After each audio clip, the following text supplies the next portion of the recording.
السلام علیکم dear students, جیسا کہ آپ سب جانتے ہیں آن لائن کلاسز سے پہلے بی اے پارٹ 2 کی سوشیالوجی میں ہم 5 چیپٹرز آلریڈی پڑھ چکے ہیں، جن میں نمبر 1 عمرانی فکر و عمرانی نظریہ، جو کہ کل آپ کو ریویژن کے لیے بھی اسائن کیا گیا تھا۔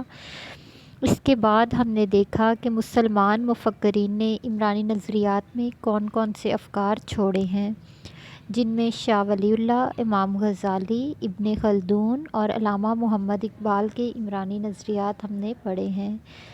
اس کے بعد چیپٹر نمبر 6 سے لے کے چیپٹر نمبر 10 تک ہم دیکھیں گے کہ مغربی مفکرین نے عمرانی افکار میں کون کون سی خدمات سر انجام دیں۔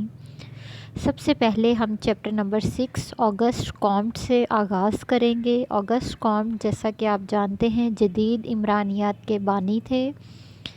یہ وہ پہلا انسان تھا جس نے ابن خلدون، جنہوں نے علم العمران کے نام سے عمرانیات کی بنیاد رکھی، اس کو سوشل فزکس کا نام دیا اور بعد میں سوشل فزکس کو ریپلیس کرتے ہوئے سوشیالوجی نام متعارف کروایا۔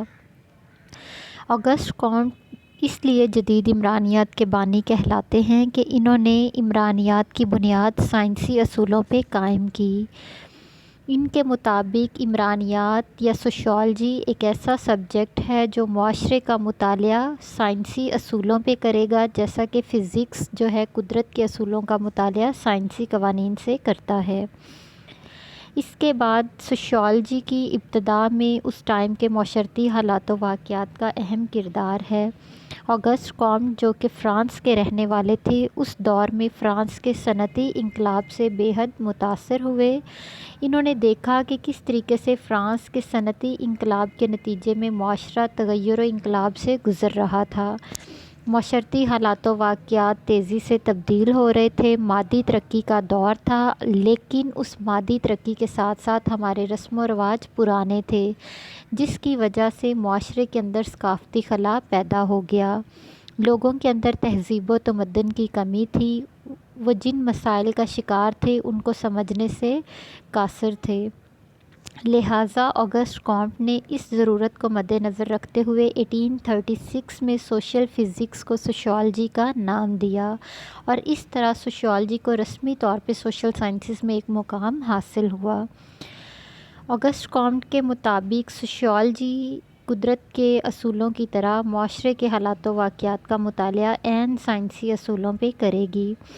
اس کے علاوہ آگسٹ کامٹ کو فعلی مکتبہ فکر، جو کہ آپ چیپٹر نمبر 1 میں ڈیٹیل میں پڑھ چکے ہیں، فنکشنل اسکول آف تھاٹ کے بانی بھی تصور کیے جاتے ہیں۔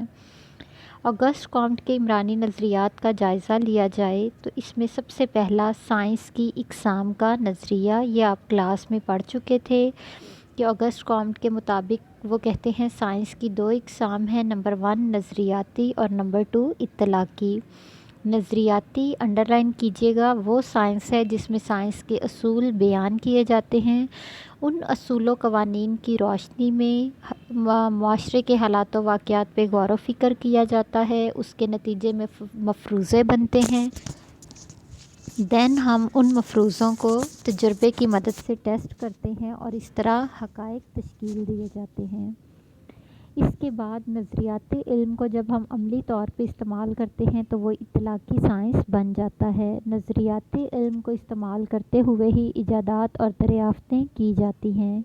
آگسٹ کامٹ نظریاتی سائنس کو مزید 2 اقسام میں کیٹیگرائز کرتے ہیں، نمبر 1 بیانی سائنس اور نمبر 2 مجرد science, descriptive versus abstract science. Descriptive science وہ ہے جو کہ ٹھوس اور قابل مشاہدہ واقعات سے متعلق ہے، کہ اس میں ہم ان چیزوں کا مطالعہ کرتے ہیں جن کا ٹھوس وجود ہے، جن کو ہم بظاہر دیکھ سکتے ہیں۔ جیسا کہ اگر ہم معاشرے کے حالات و واقعات کو پڑھیں تو وہ چیزیں معاشرے کے ادارے جن کا ٹھوس وجود ہے وہ بیانی سائنس میں آئیں گی، جبکہ وہ اصول و قوانین جو ان واقعات کے پیچھے چھپے ہوئے ہیں اور ان حالات و واقعات کے پیچھے اصل وجہ بھی یہی اصول و قوانین ہیں، لیکن ان کا کوئی ٹھوس وجود نہیں ہے، ان کا مطالعہ مجرد سائنس میں آتا ہے۔